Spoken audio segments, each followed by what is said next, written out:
Ngayong Semana Santa, ihahatid ni Vice Ganda ang mga kwentong puno ng saya at pag-asa. Hindi ako madamo. Natatakot ako na pag nakuha na nila yung kailangan nila, iiwanan na naman nila ako. Kung naging mabait ka lang sana, edi sana bida ka at fantastika. Sasagutin naman ni Coco Martin ang mga kwentong pag-ibig na walang kapantay. Ngayon lang ako nagdesisyon para sa sarili ko at yun ang mahalin ka. Pwede magpakilala. Ano pangalan mo?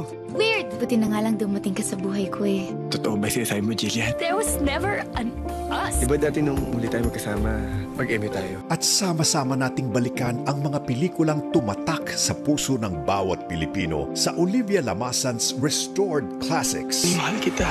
Mahal mo ba ako dahil kailangan mo ko? O kailangan mo ko kaya mahal mo ko? Mabait naman sila eh. I don't think mahirapan ka. Kahit ano kakayanin ko, basta nandyan ka. Ngayong Holy Week sa Kapamilya Channel.